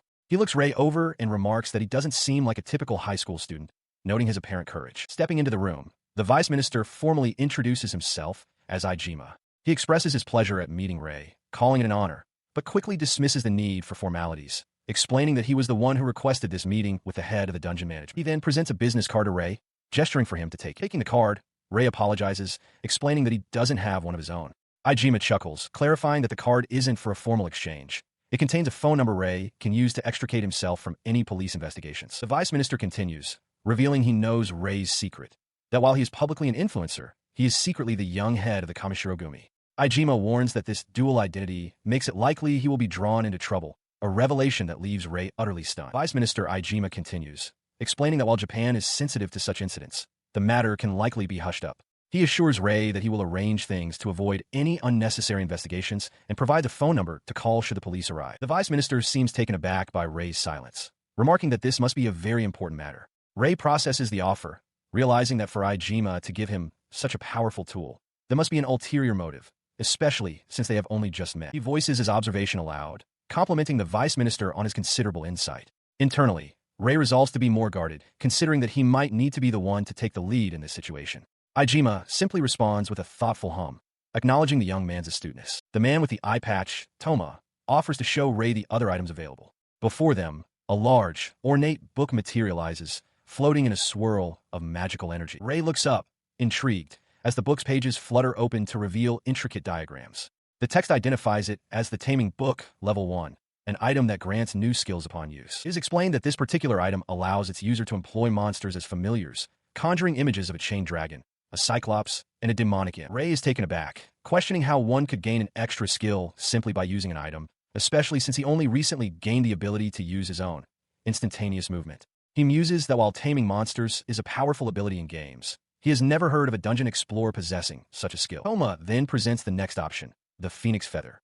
He explains that should the holder die within a dungeon, this item will resurrect them once, restoring them to full health. He holds the glowing feather aloft, noting that resurrection items are exceedingly rare and would undoubtedly prove useful. Rei, sweating slightly, can only think to himself that this is essentially a cheat item. Gesturing broadly, Toma reveals that other powerful items have also been prepared, showing visions of a treasure chest, potent potions, and a magic staff. He invites Rei to take his time and choose whatever he desires. With a confident smirk, Rei announces his decision. He wants the Taming Book. Vice Minister Ijima expresses his surprise, asking if he is certain. Toma, however, seems unconcerned, noting the unknown potential of the taming skill. He points forward decisively, explaining that for a gamer, there is a certain romance in embracing the unknown. Toma lets out a weary sigh. Vice Minister Ijima smiles, remarking on the choice. He notes that Rei deliberately selected the item with unknown potential over the ones that were obviously and immediately powerful. He observes the young man in the cavernous room, confirming his suspicions aloud that Rei is no ordinary high school student. He then asks Rei directly what his level is. Toma, standing beside him, admits that while he knows Rei is powerful, he has never inquired about that specific detail. Rei agrees to show them his status, but not before issuing a chilling warning. If they speak of it to anyone, he will kill them. He then projects the information for them to see as Ijima calmly accepts the terms. The two men react with utter shock. Toma shouts that it's impossible, his eyes wide, as Ijima stammers in disbelief. The projection clearly reads, Level 9999, the maximum possible. Annoyed by their outburst, Rei plugs his ears. After regaining his composure, Ijima looks at Rei with renewed admiration, remarking that his eyes had not deceived him about the young man's potential. The young man then turns the conversation, addressing Ijima directly to ask a question of his own. He asks what Ijima knows about the Sword of World's End. He explains that he'd heard it was a potential weapon for creation, yet it seems no one has any information on it. He continues, revealing that he is attempting to craft this very weapon, but has been unable to find the last required material, despite extensive searching. Ijima explains that the Dungeon Administration possesses information not available to the public. He lists several rare materials, and Rei confirms he has already gathered 4 of them, but the final component remains a mystery. Ijima admits that the name of the weapon itself is entirely new to him. Rei asks if this means even Ijima is unaware of the final component. The vice minister clarifies that, on the contrary, He has received a report on the matter and is quite interested, which catches Ray by surprise. He listened, stunned, as Vice Minister Ijima explained a rare phenomenon. Within dungeons, the man elaborated, a person's powerful thoughts or resolve can sometimes manifest as a physical object, a treasure orb, or even a unique item. Ijima suggested that even for someone who knows dungeons inside and out like Ray, such a special item would be unknown and perhaps impossible to simply discard. The words echoed in his mind as he stared into the distance. A special item. His contemplation was cut short when Toma pointed out the late hour. Vice Minister Ijima glanced at his watch just as an aide appeared in a nearby doorway, announcing that his next appointment was waiting. Before leaving, however, Ijima turned back to Ray with a serious expression. He stated that he had a favor to ask, revealing that the reason he entrusted a certain back item to Ray was because it could be no one else. Ray Omomo looks on, a hint of confusion in his eyes, as he lets out a soft, questioning sound. He walks down a city street at night, the moon hanging high in the sky above the glowing storefronts. Continuing on his way, he reflects on the recent discussion about back alley items with Ijima. He muses that getting involved in such troublesome matters is a pain, but admits that he did gain something from it. His thoughts are interrupted as a figure dashes past him. A young woman with long, light hair, running with purpose down the street. He glances over his shoulder, his expression unreadable as he watches her hurried retreat into the distance. The woman, Karen, comes to a skidding halt, looking flustered. Ray turns to face her, asking flatly if she had been following him all this way. She laughs nervously, tipping her cap and calling him Reikoen. She insists it's a coincidence, explaining that she was just out for a night walk herself. He wordlessly holds out a paper shopping bag to her. He explains that it's new streaming equipment, adding that since restoring her account would be a hassle, this is a suitable alternative. She thanks him profusely. Karen clutches the bag tightly to her chest, her eyes sparkling with joy behind her glasses. She begins to hum a happy, if strange, tune about Reikoen's bag and Reikoen's scent. Ray, looking away with a sweat drop on his temple, wonders to himself what that weird song is all about. As he walked down the street, Karen Miyamoto called out to him, asking what was wrong. Her expression was serious as she looked him over, wondering aloud if he had gotten himself wrapped up in some kind of trouble again. She crossed her arms, deducing that since he was talking with Toma, it must be related to the gang incident that still wasn't resolved. He looked away, remaining silent for a moment before telling her it was better if she didn't know. He confirmed that her guess was correct, but clarified that he wasn't a member of the gang and had no intention of actively intervening. In response, she suddenly grabbed the lapel of his blazer, her face close to his, and declared that if that was the case, she had an idea. With a blush and a determined glint in her eyes, she proposed that he use her channel. She thought to herself how cool it would be to have a streamer suddenly appear amidst the dark side of society. He shouted her name in disbelief at the absurd suggestion. Undeterred, Karen cheerfully announced that it was decided. As she hummed happily about the idea of a sudden appearance streamer, he buried his face in his hand, completely exasperated. He wondered if she had even been listening to a word he said. His frustration was interrupted by a memory of her from another time. She had pleaded with him, asking to be allowed to stay by his side. She didn't care if people thought she was being foolish or forced into it. Her feelings were genuine, and she begged him to let her stay. The memory faded, returning him to the present where Karen grinned mischievously, still clinging to his arm. He reflected internally that even knowing about his background, she wasn't scared and continued to stay close, just as she always had. He found himself thinking that she was a strange girl. A new feeling was beginning to blossom in his heart, though he couldn't yet identify what it was. As they continued walking, her arm linked with his, he came to a quiet conclusion. At the very least, he didn't feel the need to run away from this situation. He walked through the city streets at night, with Karen Miyamoto playfully resisting beside him. She whined that she didn't want to go, telling him to let her go. Elsewhere in the city, the usual nighttime glow of advertisements was interrupted. A large digital billboard flickered to life, displaying an urgent news bulletin. The report detailed a strange phenomenon. A mist had descended upon an area known as Kyoto no Kasumi, and information was coming in about multiple intruders having entered the vicinity. These intruders were not human. They were monstrous figures with vacant, glowing eyes and twisted features, their hands like claws. The following day, life seemed to proceed as normal. Students gathered outside the school building, the morning air filled with the usual chatter and activity. Amidst the students exchanging morning greetings, a phone began to vibrate insistently. The screen lit up with an incoming call from someone named Ijima. The phone belonged to Ray Omomo. He stared at the caller ID, wondering why Ijima would be calling him at such time. He knew he couldn't just go out in a place this crowded. His thoughts were cut short by a blaring announcement from the school's loudspeakers. An urgent voice warned of a potential large-scale terrorist attack in the area, ordering everyone to evacuate to a safe location immediately. A piercing siren suddenly echoes across the school grounds, accompanied by a repeated announcement urging immediate evacuation to a safe location. The students, including Ray, look up in shock. They recognize the sound. The National Protection Siren, a signal reserved for dire emergencies threatening the entire country. A sense of dread spreads as they realize they must run. As panic sets in, students and faculty scramble towards the school building for shelter. Amid the chaos, Rei's expression hardens with a terrible suspicion. He thinks to himself, it can't be. He breaks from the fleeing crowd just long enough to pull out his phone. He makes a frantic call, shouting, IG Miss San, into the device, relieved to hear an answer. Rei quickly explains the situation.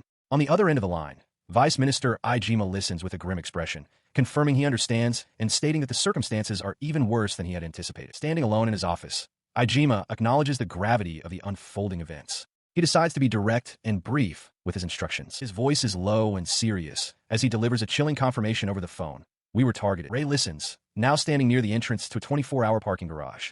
Ijima asks if he remembers their previous conversation and gives him a new destination, the Dungeon Investigation Agency. His eyes widen in shock as he peeks around a corner. He overhears Ijima speaking with an aide, discussing the recent attack on the Yakuza. Ijima states that the Dungeon Investigation Agency was likely behind it.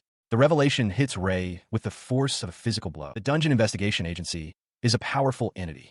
Its duties include mapping the structures of dungeons throughout Japan, gathering intelligence on the monsters that emerge from them, and maintaining the vital radio wave infrastructure within. They're an organization that investigates all matters related to dungeons. A group of its agents, dressed in sharp suits and top hats, stands poised for action, one aiming a pistol with cold resolve. They are a force to be reckoned with. Inside a secure room, Vice Minister Ijima questions his ally, the man with the eye patch, asking for confirmation that the Dungeon Investigation Agency was behind the recent incident. The man affirms that while the investigation is ongoing, there is little doubt. Rei interjects, explaining that he found it strange for the government to be targeting the Kijingumi, as they were merely the lower-level operatives. He points out that the true leader is Kijin's brother. Listening to this, the man with the eye patch reveals a critical piece of information. It was the Dungeon Investigation Agency that first initiated contact with the Kijingumi. Ijima adjusts his glasses, his expression grim, and concedes that the possibility of their direct involvement is high. He adds that a drug reaction was detected in the gang members who had collapsed. Rei asks what kind of drug it was. Ijima admits they don't know yet, but the fact that its source traces back to the agency suggests they're using violent gangs as test subjects for some unknown purpose. The Vice Minister observes that the situation has escalated significantly. Rei remains silent, his expression hardening as he processes the gravity of the conspiracy. He then addresses Rei directly, stating his belief that the young man is the key to resolving the entire affair. This triggers a memory for Rei of sitting alone by a car, realizing that the agency staff he was meant to meet were setting a trap for him. The conversation continues over the phone. Ijima reveals that he's been unable to contact his daughter since the previous day. He voices his suspicion that the agency is hiding something, breaking the law, and intentionally withholding secrets about the dungeon. Rei's eyes widen in shock at the final revelation. The words echo in his mind as he sits slumped against the car, phone still to his ear. The dungeon's secret, a piece of the puzzle he hadn't considered. His contemplation is shattered by a sudden, piercing scream. He looks up, startled, to see his female classmate being violently seized by a man in a dark, official-looking uniform. He watched in disbelief as his classmate, her face a mask of terror, choked out a desperate plea for help.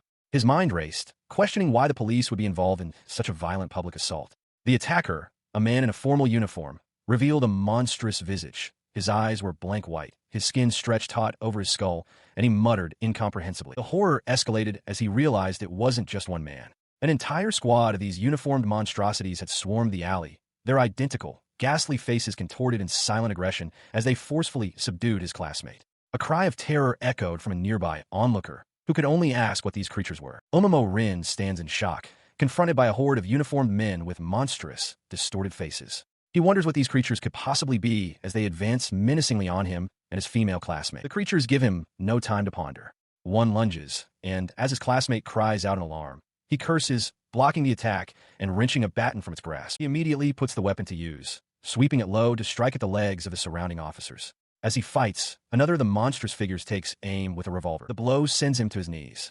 Looking up from the ground, his face contorts with fury as he glares at the creature and roars for it to die. He channels that rage into a single, devastating punch, shattering the officer's face. As the creature crumples, he snatches the revolver from its falling hand. His attention then snaps to his classmate, who has been seized by another officer.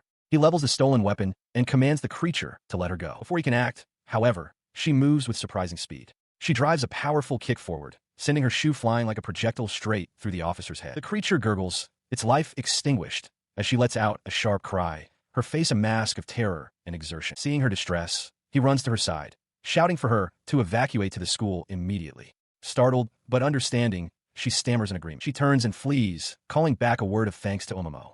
He remains, revolver held ready, his expression hardening as he prepares to face the remaining threats alone. He cocks the hammer of the revolver, the metallic click echoing in the tense silence. He asks them if they are prepared for what is to come. He stands firm, a lone figure against the encroaching line of monstrous officers. He issues a stark warning.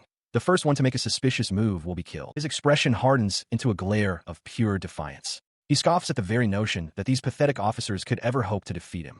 The monstrous figures flinch at his audacity, their distorted faces showing shock and anger. Just then, the powerful roar of an engine tears through the air. From the side, a motorcycle skids to a halt, its front wheel planting it firmly between Omomo and his adversaries.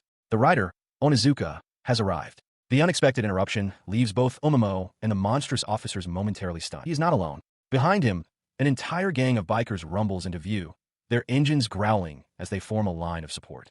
A wide, wild grin spreads across Onizuka's face as he surveys the scene, clearly eager for the impending conflict. Rei Omomo's gaze hardens as he analyzes the situation. He wonders about the identity of his foes. Are they a simple gang, members of the Kamishirogumi, or some other, unknown organization? His thoughts are cut short by the scene unfolding before him. A line of monstrous officers from the Dungeon Investigation Agency blocks his path, with a biker gang waiting behind them. One of the officers remarks that they've come out to greet him, questioning why he is so intent on disposing of them. He flinches in surprise as, nearby, several large men begin to convulse violently. Dark energy erupts from their bodies, their faces twisting in agony as they undergo a grotesque transformation. The horrifying change continues. One of the thugs, a large man with spiky hair, grins with pure madness as black tendrils snake from his mouth. His eyes widen, fixed on Omomo with a disturbing sense of recognition. The transformed thugs are suddenly bound by shadowy chains. Across the street, Onizuka levels a pistol at Omomo, shouting the order to kill him. Omomo's expression tightens. He is hopelessly outnumbered. The combined forces of the monstrous officers and the brutish thugs close in. Onizuka, now armed with a baseball bat, taunts Omomo, asking if he truly believes he can win against such overwhelming numbers in the real world, far from the advantages of a dungeon. He considers his next move, a small revolver appearing in his hand. The standoff is broken by an unexpected sight, a simple bicycle careening into the alley, startling one of the officers. Suddenly, a stampede of students on bicycles charges down the street. Onizuka is among them, his face contorted as he yells, pedaling furiously alongside his classmates as bodies are sent flying from the initial impact. The chaotic charge continues, a blur of school uniforms and spinning wheels. The female classmate joins the fray, her expression one of fierce determination as she pedals at the head of the pack. She rises from her seat, fist raised high, and rallies the others. She shouts for everyone to advance and show them the strength of Ririn High School. The bicycle cavalry plows into the stunned officers and thugs, sending them tumbling. Omomo can only stare, utterly bewildered by the bizarre rescue. He stares in disbelief at the arriving students, his voice strained as he demands to know why his female classmate has returned. She calls out his name with unwavering resolve. Another classmate then roars for everyone to support Omomo, and the group shouts their readiness to join the fight. One of the monstrous officers scoffs at their charge, declaring that they can't possibly win and ordering them to flee. Undeterred, the students continue their advance, with one shouting that they heard Omomo had rescued their friend. A different student, his expression earnest, steps forward to speak for the group. He proclaims that they're done being mere bystanders and asks Omomo to let them fight, insisting that they are prepared to be injured. He continues, explaining that they all understand now. They had watched for too long as Omomo suffered. With newfound conviction, he declares that this time, it is their turn to protect him. A memory surfaces, revealing the source of his conviction. As a small, isolated boy, he was ostracized by a crowd of shadowy figures who whispered that he was the son of a gangster and warned others to stay away. Omomo Rin stands with his hair shadowing his eyes, muttering the name Bakano Teru. His expression then shifts to one of wide-eyed surprise. Reacting to some unseen catalyst, a massive crowd of students surges forward, roaring with determination. They charge down the street, vowing not to let their opponents get away with causing a major incident. The charge erupts into a chaotic brawl. Onizuka, his face twisted in a snarl, yells for his classmates to advance as fists fly and bodies collide in the street. In the heart of the melee, Omomo Rin raises a small, ornate firearm, his face a mask of fierce concentration amidst the swirling violence. Nearby, a female classmate holds up her smartphone, a slight smile on her face. She addresses Omomo-kun, stating that thanks to him, she has been freed from her bully. Her expression becomes one of firm resolve as she declares her intention to broadcast his bravery to the entire world. She explains that calling the police would be pointless, but at the very least, she can do this for him. Her phone screen displays a live stream of the battle, the viewer count soaring past 108,000. Comments flood the feed, with viewers expressing shock at the sight of a gang and police attacking students, while others cheer on Omomo's coolness. As Omomo deflects a blow from a brutish thug, he realizes something is wrong. He understands that these opponents are specifically targeting him and questions if this is the effect of some kind of drug. He sees an opening. He tells a nearby classmate that he will draw their attention, instructing the other student to attack in sync with his timing.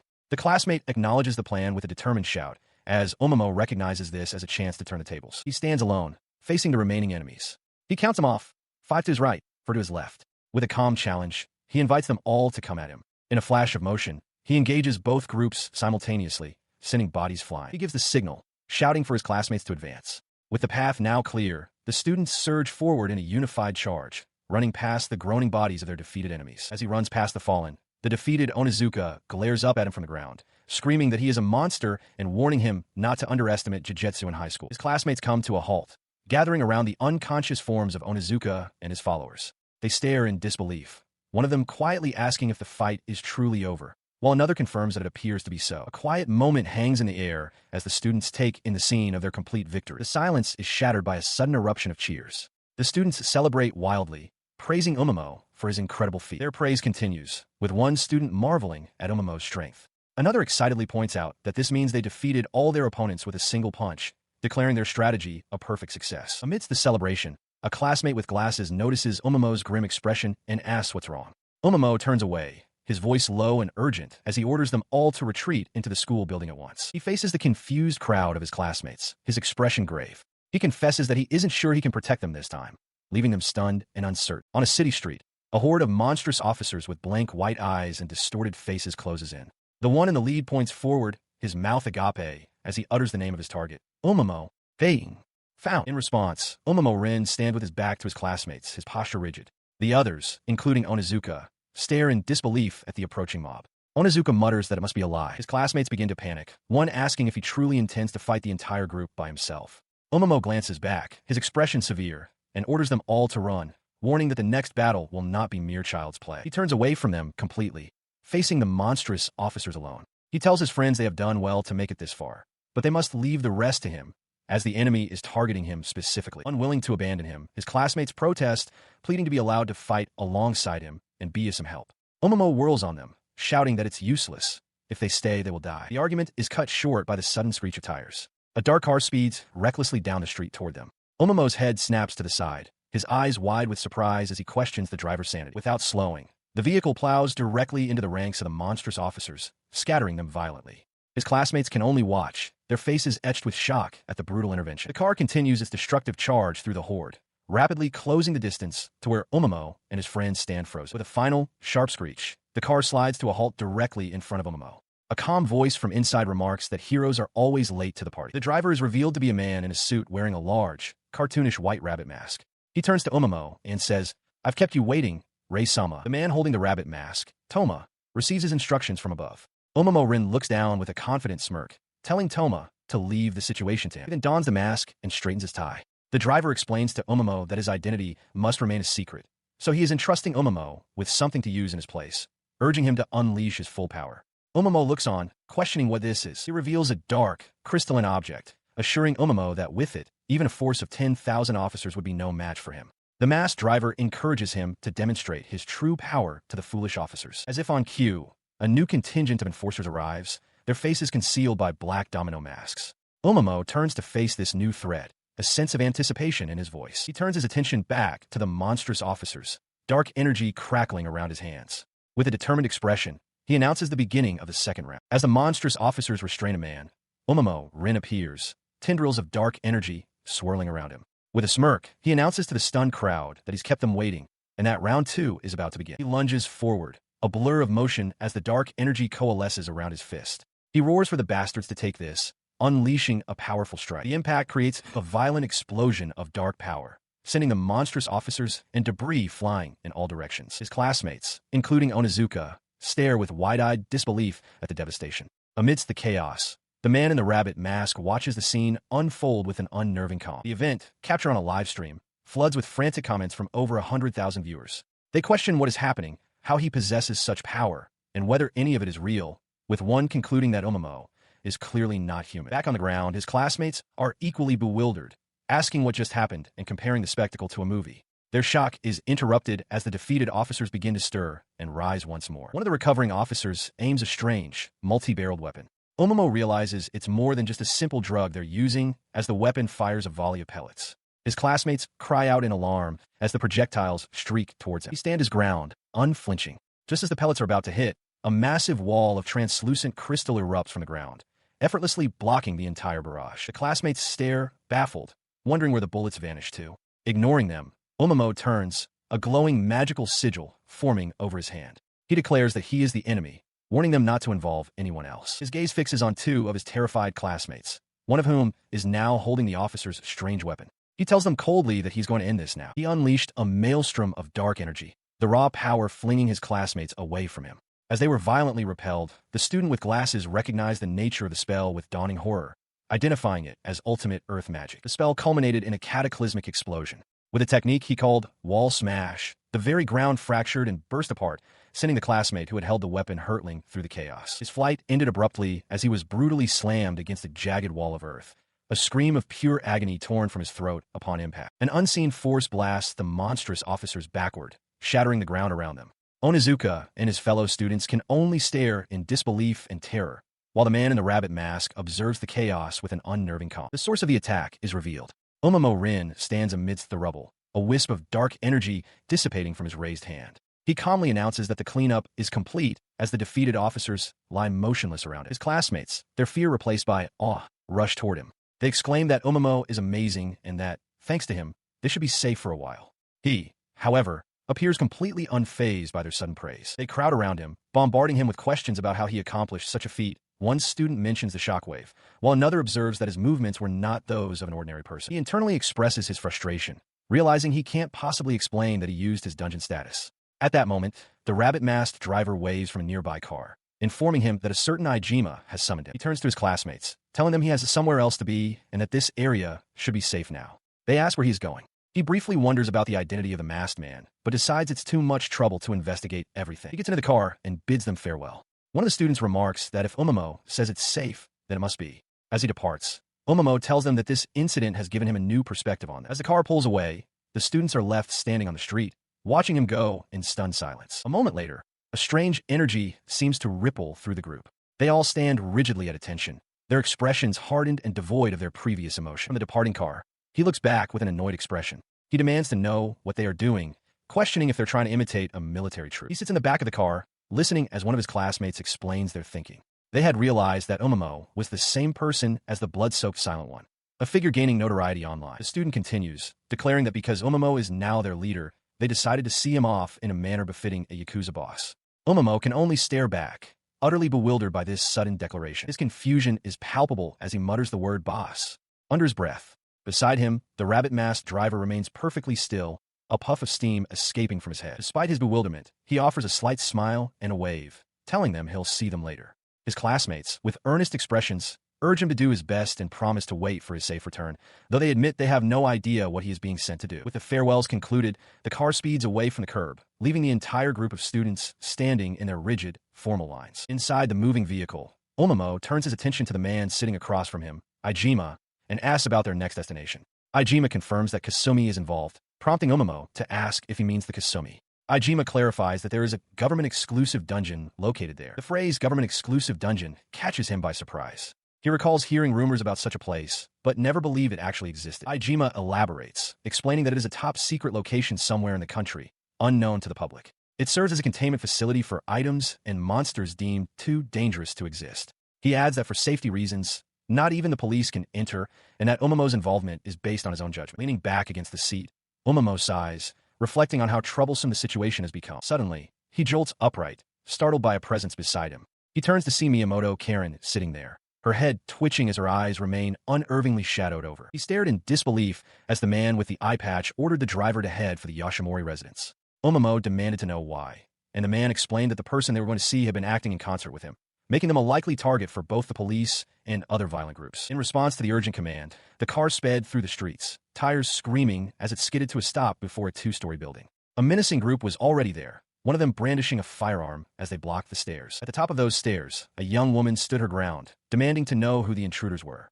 As she threatened to call the police, one of the thugs lunged forward, kicking out to strike her down. Before the blow could land, Omamo launched himself from the car, intercepting the attack with a brutal punch that sent the thug reeling. He immediately pulled the terrified young woman into a protective embrace.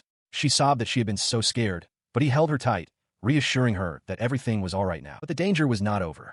His eyes shot wide as he spotted another assailant taking aim at them with a submachine gun, shouting a warning. Just as the gunman prepared to fire, the man with the eye patch intervened, swiftly neutralizing the remaining threats. He urged Umamo and the young woman, who called out Umamo's name in relief, to get into the car immediately, insisting that explanations could wait. A dark sedan speeds away from a chaotic scene, kicking up dust and debris as a voice urges the driver onward. From the back of another moving car, Karen looks on in shock, exclaiming that the police and a gang are fighting. Beside her, Ray calmly notes that it appears his existence has been erased. He sits beside her as Toma, in the front passenger seat, announces their arrival. Karen looks down, troubled by the thought that such significant events have been unfolding without her knowledge. Their vehicle pulls up to the gates of a large, stately building, clearly a government facility. Stepping out onto the grounds, they are greeted by Vice Minister Ijima, who smiles warmly and expresses his relief that all three of them made it safely. He pins a small, star-shaped badge to his lapel, remarking that it would be faster for them to see for themselves. Ray, flanked by a wary Karen and a stoic Toma, asks him directly about the location of this supposed government-exclusive dungeon. In response, Ijima leads them to a clearing where a single point in the air begins to radiate immense energy, bending light and space around it. The source of the distortion is a complex, circular sigil featuring two crossed axes at its core. The energy coalesces and solidifies into a colossal stone gate that looms over them, the sigil glowing brightly upon its surface. Toma, Ray, and Karen stare upwards in disbelief. Toma mutters its name, the government-exclusive dungeon. The moment is shattered as Ray suddenly cries out, clutching his head in agony. Karen and Toma turn to him in alarm, calling his name and demanding to know what's wrong. He is momentarily lost in a distorted, painful vision of a monstrous, horned silhouette with glowing eyes, wreathed in shadow and digital noise. The vision vanishes, leaving him gasping. Toma and Ijima rush to his side, asking if he is all right, while Karen looks on with concern. Staring wide-eyed into the distance, Ray murmurs that he thought he saw something in his mind, but tells them not to worry. Clutching his chest, he urges Ijima to continue. The vice minister explains that just before the police were overrun, an anomaly occurred within the dungeon. Reports indicated a strange, ominous aura began emanating from it, and the Yakuza raid followed immediately after. Toma, his expression grim, asks for confirmation. Is Ijima suggesting this dungeon is the cause of the recent incident? The vice minister affirms that it seems so, adding that they closed the gate as soon as the aura appeared, but they still lack definitive proof. As he listens, Ray understands the true reason he was brought here. It wasn't just for his safety. Ijima, having seen his maxed-out status, intends for him to resolve this anomaly. Understanding his expected role, he faces the vice minister, who pleads with him to save them from his crisis. Ray agrees that he understands, but states that he has a single condition. He then clarifies his terms, stunning Karen. He will not be the one leading the dungeon raid. Instead, he insists that Yashimori be put in charge. The unexpected demand hangs in the air for a moment before Ijima chuckles softly, accepting the request. Ray confirms that this arrangement is acceptable to him. With the deal struck, his thoughts turn inward. He reflects that he was born the son of a Yakuza boss, living in the shadows. He never sought the role of a hero of justice meant to save the world. He was content to live as an ordinary high school student, but he had only ever been an observer. He recalls watching others, classmates who, without a second thought for the risks, rushed headlong into danger, whether against Yakuza or the police. He thought of Yashimori, the one person who had accepted him without question. That acceptance was the reason he could fight. Even for someone like him, the son of a Yakuza boss, there was a purpose. His gaze lifted to the assembled party waiting for him. Karen waved, calling his name alongside his classmates and allies, including Vice Minister Ijima and Toma, all offering their support. He resolved that all that was left was to give it his all. Let's go, he stated firmly. With that, the team moved forward, flanked by Yashimori and Karen. Ray led the way into the unknown territory of the dungeon. With a declaration to venture into unknown territory, the group steps through the massive gate. But before they can take another step, the colossal doors slam shut behind them with a deafening crash, startling Ray. The gate vanishes, leaving them stranded on a single, large stone block floating in a vast, ethereal space. All around them, countless similar blocks drift aimlessly under a pale, cloudy sky. The sheer scale of the environment becomes apparent. An endless expanse of floating cubes, some connected by heavy chains, stretching as far as the eye can see. As they walk across the strange platform, Karen expresses her disbelief at the sight. Ray, equally bewildered, questions if they're truly inside a dungeon. His gaze drifts to a nearby block. Watching its slow, silent passage through the air, he observes that the blocks are moving in a regular pattern, realizing they are meant to be traversed. Toma remarks that it's a type of gimmick he has never encountered before. Karen, looking into the distance, worries about the vast space they must cross and wonders what lies in the darkness below. The thought of the abyss sends a wave of terror through Karen. She collapses to her knees, screaming that it's impossible, that her instincts are warning her of immense danger. In response to her panic, Vice Minister Ijima calmly explains that this place is fundamentally different from other dungeons, which is precisely why it was designated for government use. Ray listens, deducing that if the dungeon structure is unique, then the items found within must be as well. He continues, a thoughtful look on his face, recalling that when this dungeon was first discovered, the staff who named it referred to it as an excavation. He reveals its name was supposed to be Lindia's dungeon.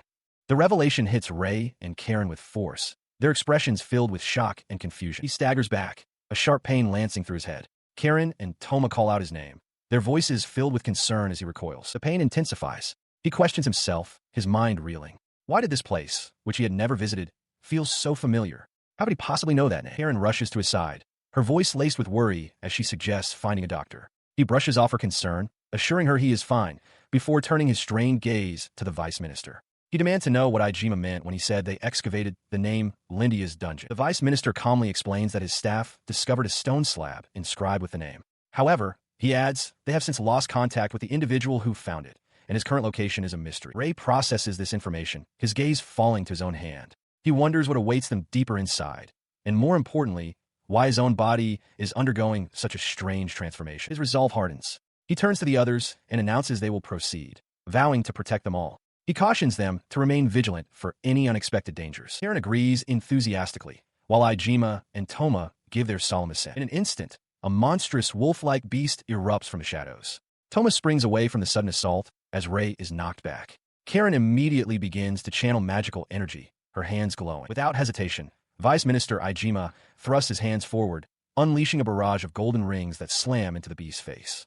As two smaller wolves emerge beside the large one, Karen cries out, declaring that the creatures will not escape as she summons the power for an ice spell. Toma acknowledges the plan and launches his own flanking attack. Seizing the opportunity, Ray soars high into the air, gathering a fearsome amount of energy in his hand as he prepares to strike the massive wolf from above. Below, Karen shouts his name, her eyes fixed on his decisive move. He plunged downwards, his weapon piercing straight through the massive wolf skull. With a look of pure fury, he commanded the beast to perish. As the creature's body dissolved into black particles, Ray stood up, his tie askew. Toma approached, asking if the deed was done, to which Ray simply affirmed. Karen, looking on with wide eyes, commented that she had never encountered such a creature in any other dungeon. Suddenly, Karen's vision began to swim, and she felt a wave of dizziness wash over her. As she tried to steady herself, a single drop of liquid splashed onto the back of her hand. Confused, she looked up towards the dungeon ceiling, asking if it was raining. A sudden wave of weakness washes over the young man, his hand flying to his head as he realizes he's been afflicted with a status ailment. Below him, a witch with pointed ears and a wicked grin soars through the air on a broomstick. He glares down at her, his face contorted with effort and anger as the debilitating effect takes hold. In response, she unleashes a flurry of magical energy. He grits his teeth in frustration, muttering to himself that now he has to contend with a witch. He pushes forward, but the ailment slows his movements considerably. Grunting with exertion, he struggles to dash through the dungeon corridor, a trail of displaced air marking his sluggish path. His delayed reaction proves costly as the witch's blast of light energy hurtles past him, directly towards his companions. Both Toma and Ijima cry out his name in alarm as the attack closes in, but he can only watch, unable to intervene. Hovering on her broom, the witch lets out a triumphant laugh, her eyes glowing with malevolent power. On the ground, Toma clenches his fist and roars in fury at the magical assault. She kicks out, launching another, even more powerful explosion of light that engulfs the area. As the blast erupts, a notification appears before the young man, presenting an available extra skill, Magic Attack Reflection. He stares at it, contemplating his next move. He activates the skill without hesitation. Intricate magical circles materialize around him, ready to repel the attack. He thinks to himself how perilous the situation would have been without this ability at his disposal. With the threat neutralized, his companions approach. The elf expresses her relief that he's safe. Vice Minister Ijima remarks that while he is impressive, they might have died, as their levels are only around 30 or 40. The elf confidently declares that she will protect him, noting that she is level 50. Toma agrees. The young man smirks, finding their offer reliable, but tells them to stay sharp. He warns that they cannot let their guard down, as they have reached the boss area. His words hang in the air as the group stands before their destination, a colossal, ornate stone door. Intricate, monstrous carvings cover its surface, and mist swirls around its base, dwarfing the four adventurers who stand at its threshold. Standing before the immense door, the dark mage is struck by an unsettling feeling. He wonders why this place, which he has never seen before, feels so strangely familiar, like a half-forgotten dream. As he ponders this, the heavy doors swing open with a groan, revealing a vast throne room beyond.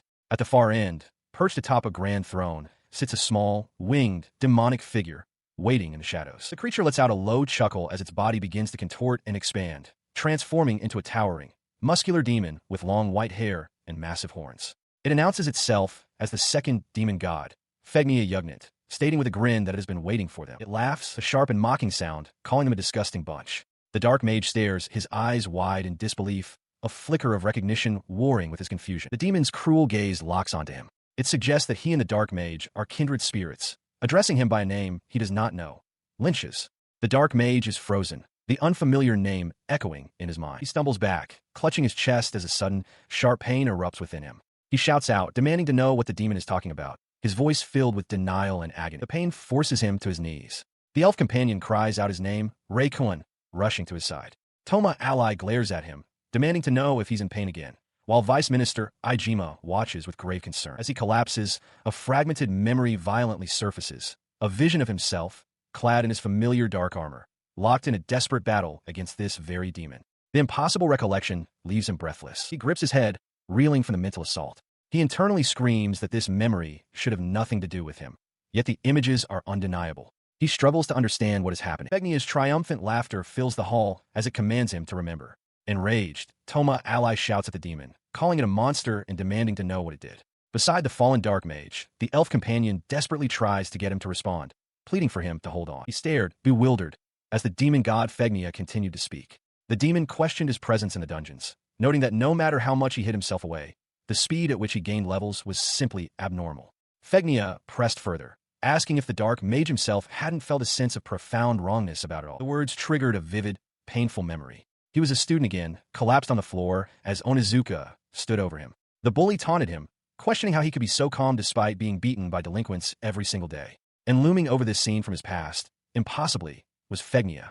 The force of the recollection was too much, and in the present, the dark mage crumpled to the ground, clutching his head in agony.